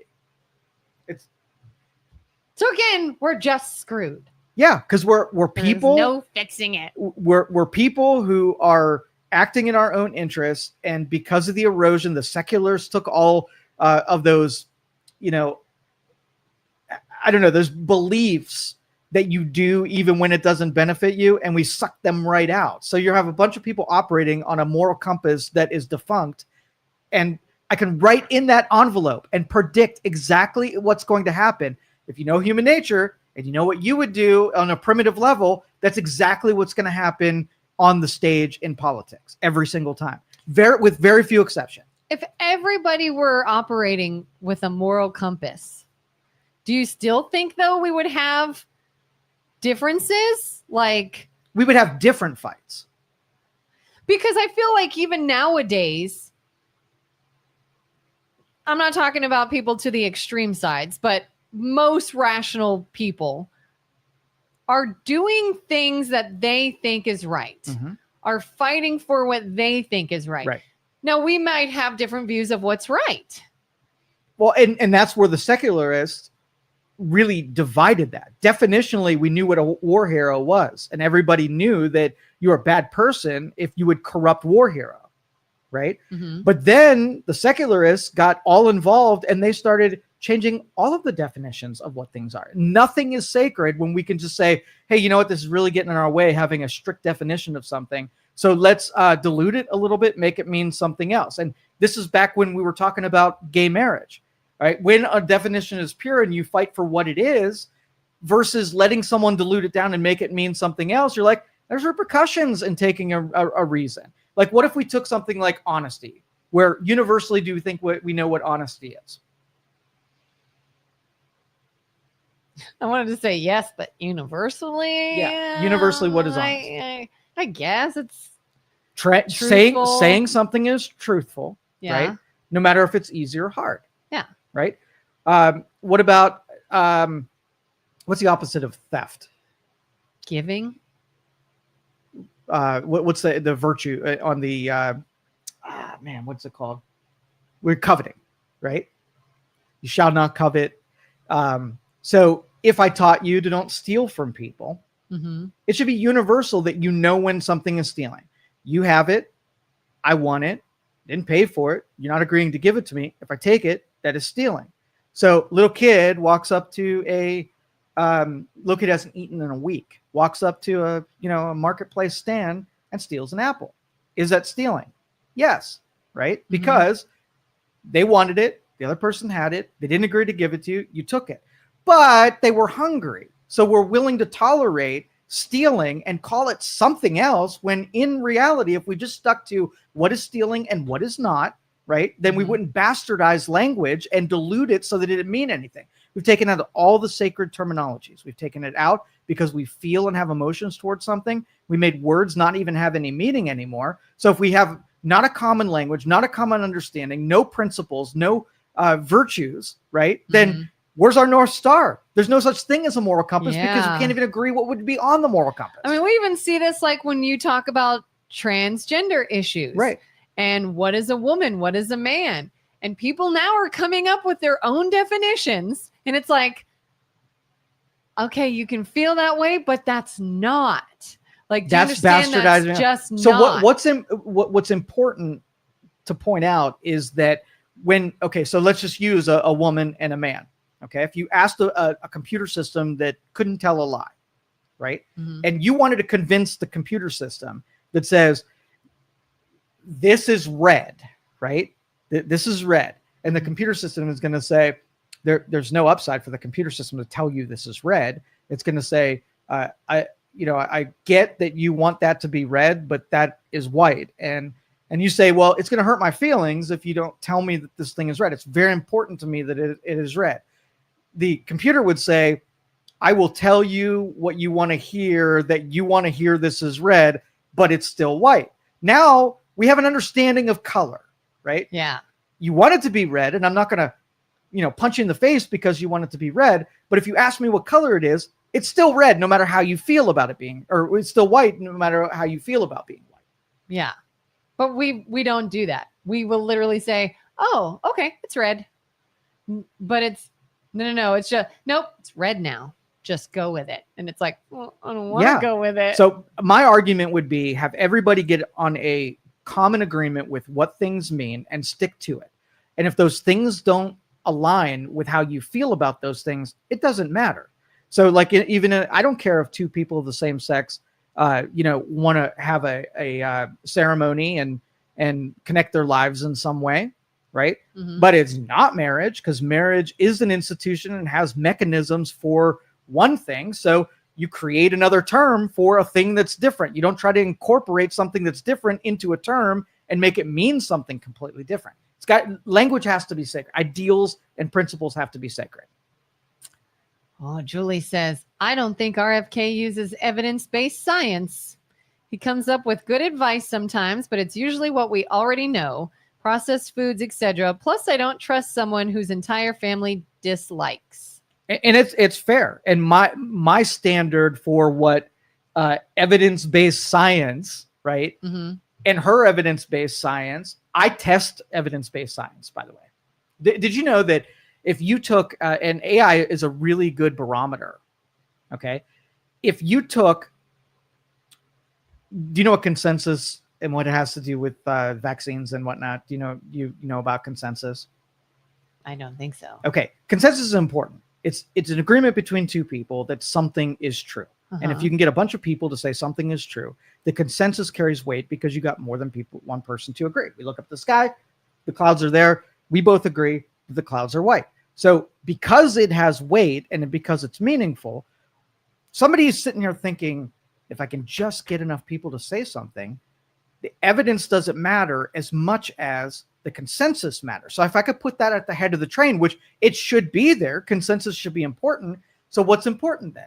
Consensus has to mean something. We can't bastardize consensus. We can't manipulate consensus for our ends. So if I was like, if we had 5 scientists and we need them all to say the same thing. So do you remember the, what was it, toothpaste, 9 out of 10 dentists recommend? Okay. Yeah. So if that carries weight and say, oh, well, 9 out of 10 dentists agree with that, that must be true. Now let's audit it one layer deep. How did we get consensus amongst those people? Are these objective people who didn't have a benefit in agreeing to something? Like if I was getting a grant to do research, in order for me to get the grant next time around, I had to make something happen. I have a bias in what I'm willing to say about whether or not that science is good or not. We'll use, global warming science for that. A lot of people making money with global warming, and they'll keep making money as long as global warming still exists.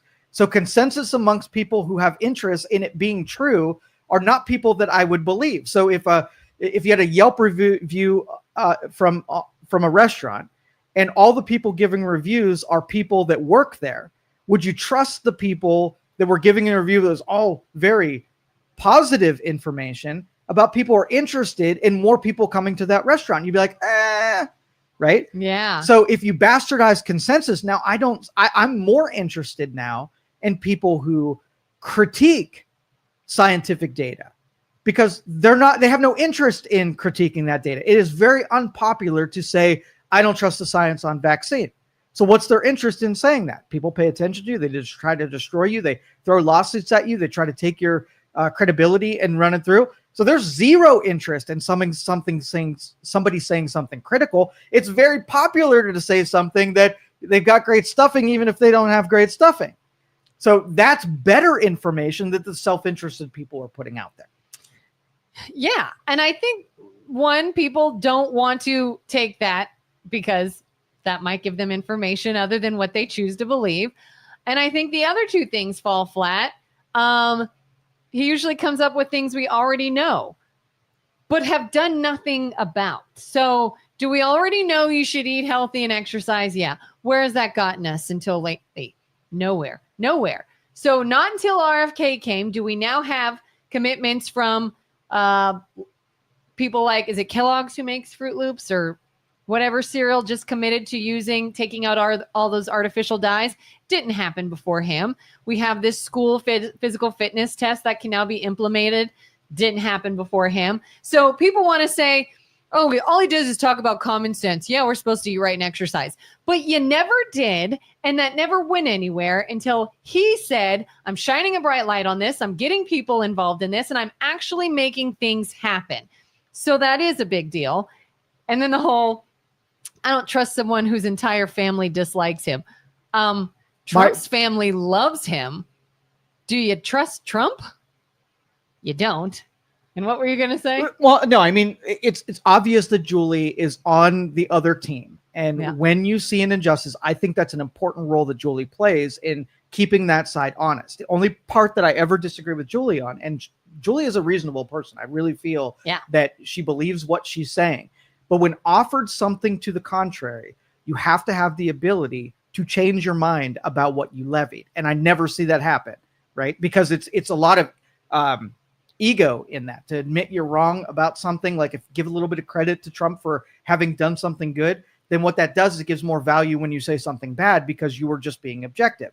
But if you can never say anything good, if it's all bad, well, you're just a robot, right? That spits out criticisms without a mechanism to call a spade and say, oh, that was pretty good. Yeah. And then that's the same people who want to say, oh, no one wants to critically think anymore. We need to bring back critical thinking. And it's like, critical thinking involves you getting all the data. But you want to stifle someone that wants to release more data because you should just follow the science. Okay, so let me just take that last one. I don't trust someone whose entire family dislikes them. Okay? Yeah. So let's waterfall that and make sure that you can do that consistently, not only with political people, with entertainers, with, athletes, with the people in your neighborhood, and all your family and friends. Can you think of somewhere where you have tolerated, right, someone and been friendly with them and trust them, even though you found out that cousin Bob doesn't like them at all? Yeah.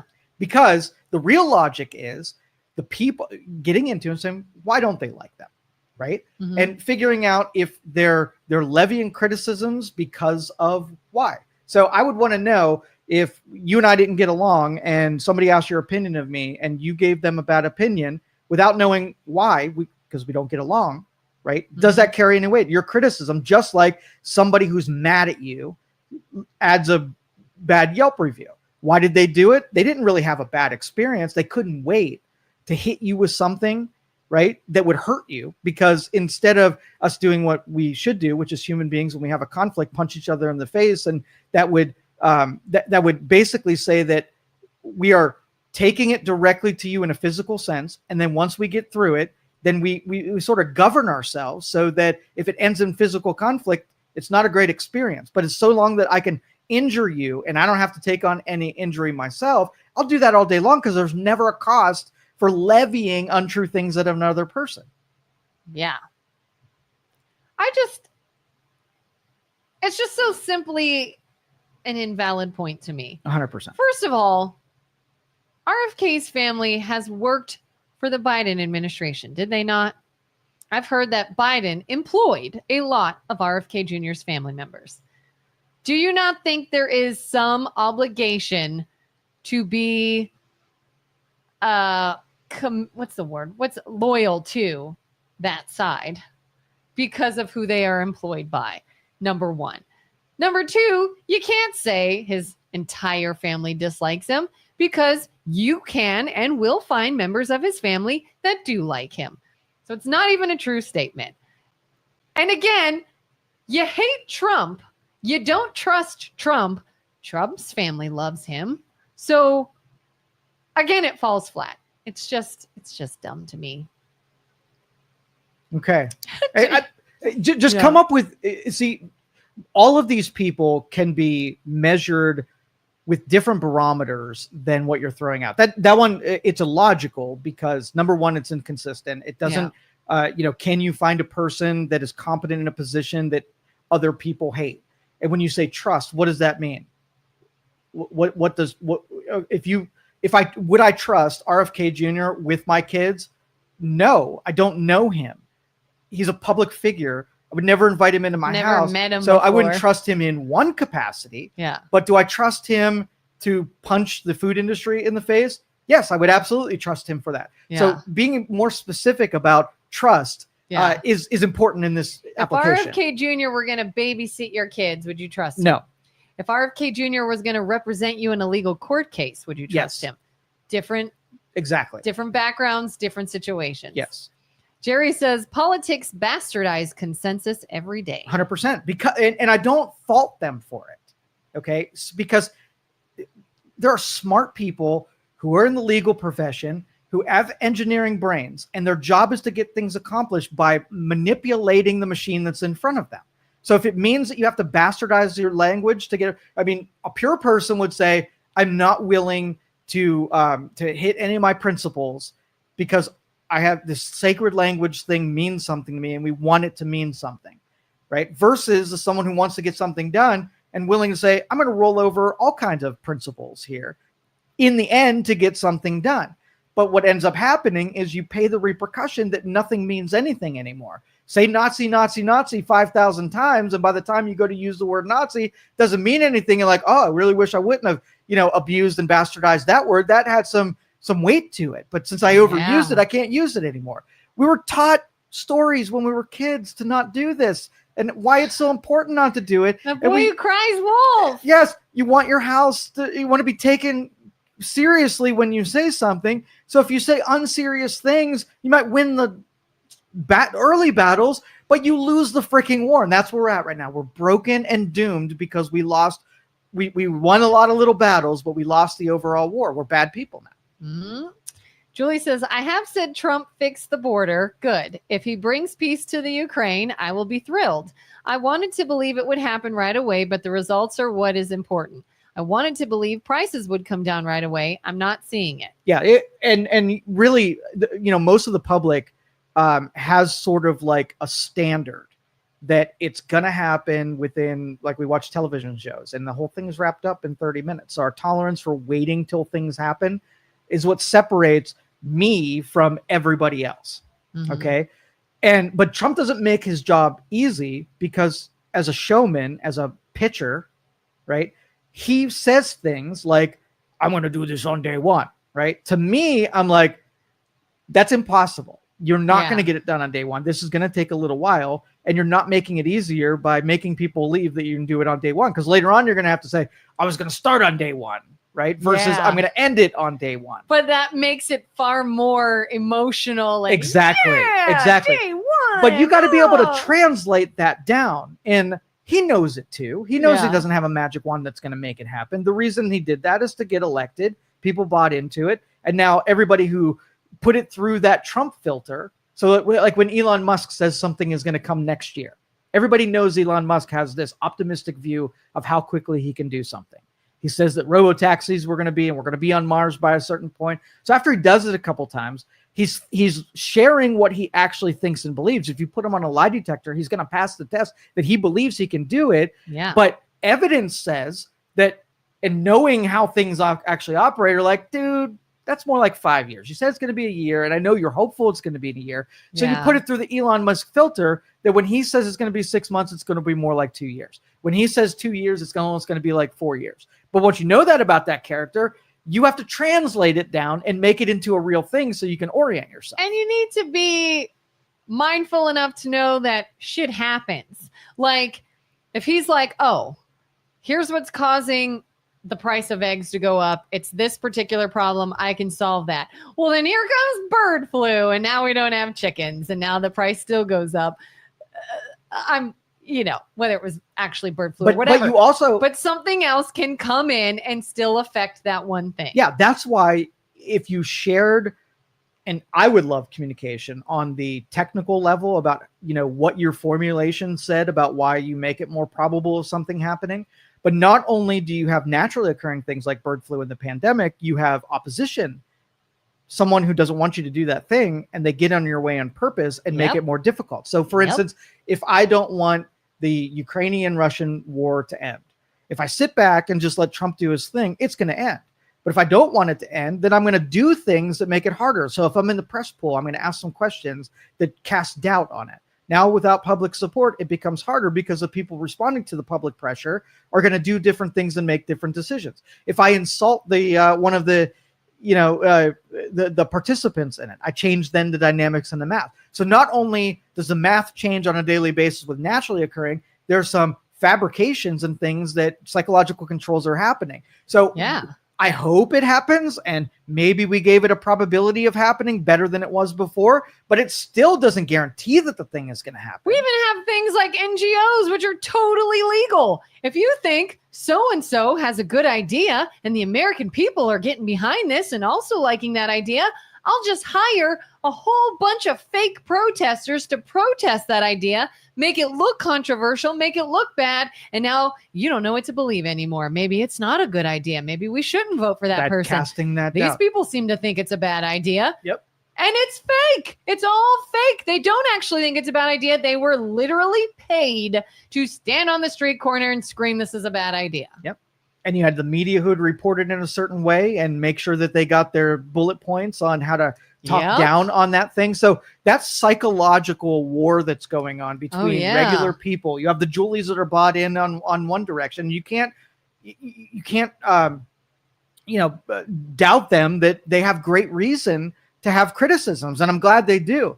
But I think the biggest part of the misconduct is that Julie feels a way about things that is untrue, and majority of them are crafted so that she is outraged by it, and they're using and manipulating her good senses, her good reason. She's an intelligent person, and they're using her emotions to concoct a storyline where she's an ally, not because of what's true, but because of what was crafted for her. And that's really where I think that is an evil thing. And that's why I say all of us, and I know this is impossible to do, but everyone who finds themselves arguing about something, especially that is political, would so benefit by keeping in mind that both sides think they are good and right. Correct. Both sides think what they are fighting for, what they are arguing for is good for people, is keeping harm away, is benefiting everyone. And the other side believes the exact same thing. One of you might be misinformed. One of you maybe have been manipulated. Maybe both sides. I don't know. That's more probable. But yes, that's the thing, is you're being fed some information. I'm being fed some information. We both think we've got the right information, and we're fighting each other instead of realizing, hey, we both want what's best for people. We're just coming from two different sides. And I think it's not ever that. It's you're a terrible person and I'm the good person, and it's me versus you. Not at all the case. In most cases, not all. And that's where, if two reasonable people sat down, they can forge compromise. You set a bunch of rules that say, I'm not going to use propaganda, and I'm not going to use any second, third, fourth, or fifth hand knowledge about anything. If I didn't do the research, I'm not going to claim that the research is accurate, because you really don't know. If you found out one day that everything you've ever heard from the political end of things was completely narrated by AI, none of it was true, not a single experiment, not a single data point, could you, believing that it was real, be bought into something that had no standing? Because you're trusting, you can't go and confirm any of this stuff.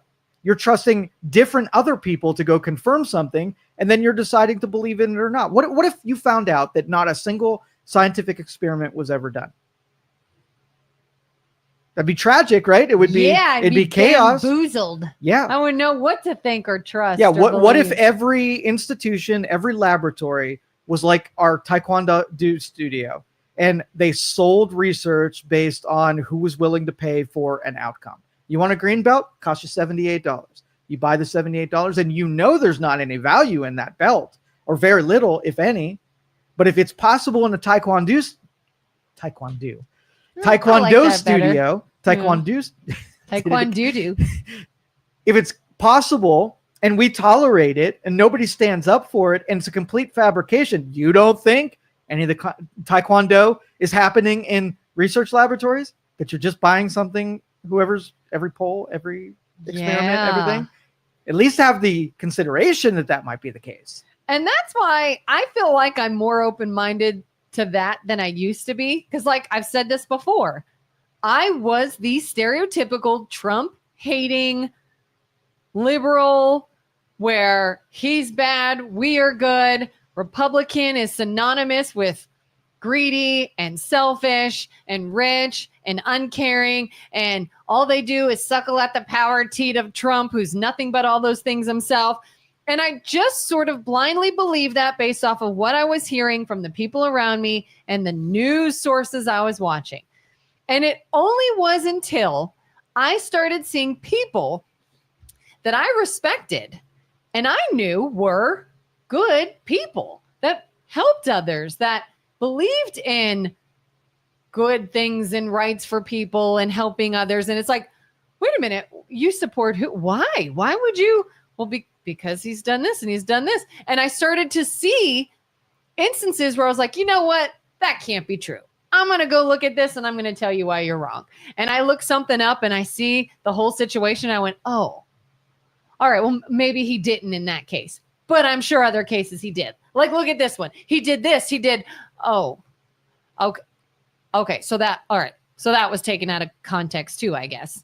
But I'm sure there's another example of him being just a power hungry jerk and all these people are jerks. And the more digging I did, the more I realized, holy cow, you're fed information to push a narrative. Mm-hmm. And if you look for the opposite information, you'll find it. Mm-hmm. And so it's not that I all of a sudden think he's a great guy now. I don't think he's the moral compass and just the picture of integrity. I'm not saying that, but I'm saying if you have never met him, you don't know him. Same with any other person in power or politician. There are other views. There are other examples. Things are taken out of context. So trust nothing until you get some more information. Mm-hmm. Let me teach you a little hack about finding good information. This has been working amazing for me.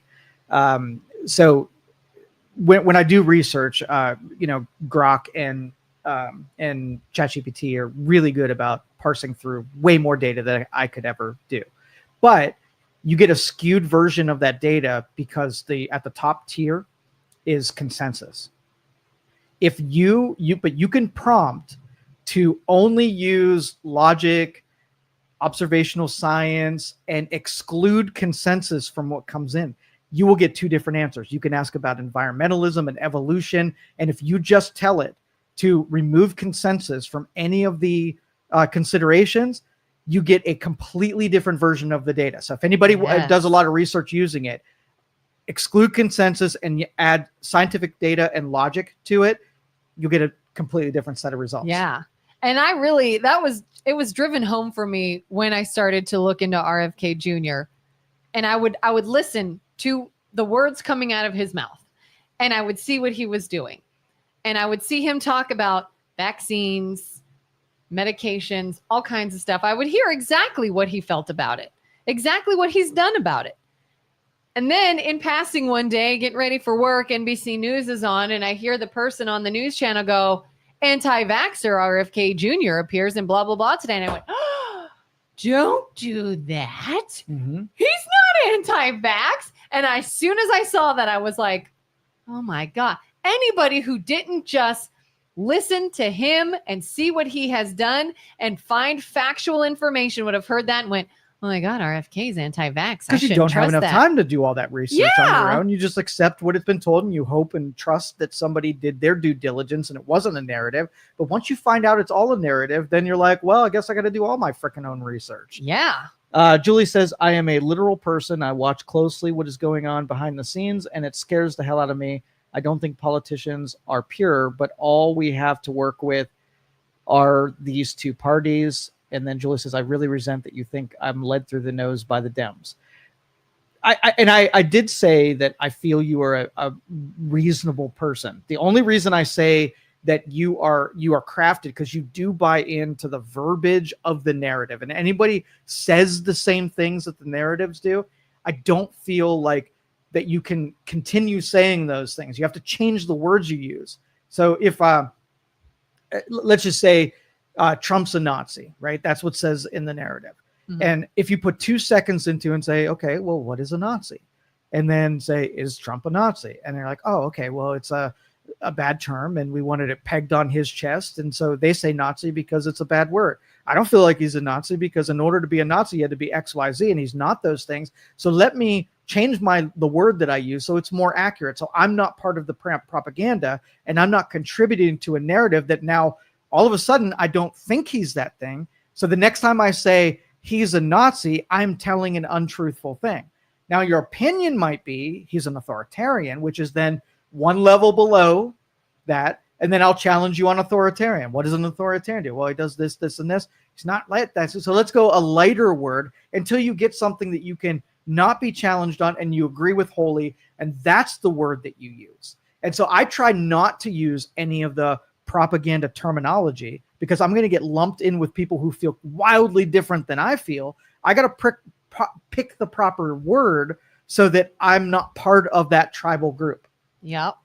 She says sometimes the narrative is true. Yeah, and I'll battle any narrative that you have, and we'll, dissect it until it gets down. And I'm hopeful that I will help change some of your language so that you too can't be lumped in with people that you surely disagree with. Yeah, maybe instead of I resent being that, think, oh, am I coming across as that? Yes, exactly. Because maybe you're not, and you could still very much be coming across as. Exactly. Because when we hear it, almost like Carter says that Julie has TDS, right? That's a grouping that I think is unfair for Julie, because not in all instances does she automatically come as the I'm against Trump. So I don't want Julie to be lumped in as TDS. I know Carter's just being, cheeky when he says that just to get a rise out of her. Mm-hmm. But that he's saying it because anybody who disagrees with Trump is automatically part of TDS, even if it's unfair to be put in there. It's a lazy way of just declassifying and pushing those people out of the conversation. And I think it's too dismissive when I want to hear what Julie has to say without using narrative speak, so we can actually talk about these individual principles. Yeah, and it goes both ways. Someone could say something that sounds in favor of Trump or Republicans, and they're like, oh, you're a Trumper. And exactly. It's like, I didn't say that. I'm just acknowledging this one point. Yeah. We just need more intelligent debate. So yeah, unfortunately, when you're in any elected position, there are always pieces of information you cannot make transparent due to laws. It makes individuals appear to be in consensus when they are not. And we know that they can't say this stuff. So we assume that they're hiding something behind the shroud, almost like if it's a national security thing, you can't share it. So let's do things that we don't want anybody to see behind the veil of national security, and then nobody will ever know about it. So we have a mistrust when you can hide stuff from us. Yeah, I think with as much of the stink that we're making out of show us the Epstein files, show us the list, we should say audit that account, audit the hush money. Who spent it? Where'd it go? 100%. Why aren't we pushing on that? Let's start those dominoes falling so we can see who's trustworthy and not. Yeah. See who lays down cover fire for that group and who is like, yep, get it out. Like maybe you redact the names of the people that were paid the money. But it would be better. It would be better to send somebody who is critical to do that looking on their own. And those people, even if you can't share it with me, the public, you can share it with a person that has it out for you, and they're not going to be kind and help you cover it up. That's the person. If you can't show it to me, show it to them. Yeah. All right. We got to get out of here. Thanks, we'll catch Carter. you guys tomorrow. Have a good one. Bye. Thank you for listening to this show on Youngstown Studio. This is original Youngstown content. Feel free to share our videos and tell your friends about us. Don't forget to subscribe to our YouTube channel and follow us on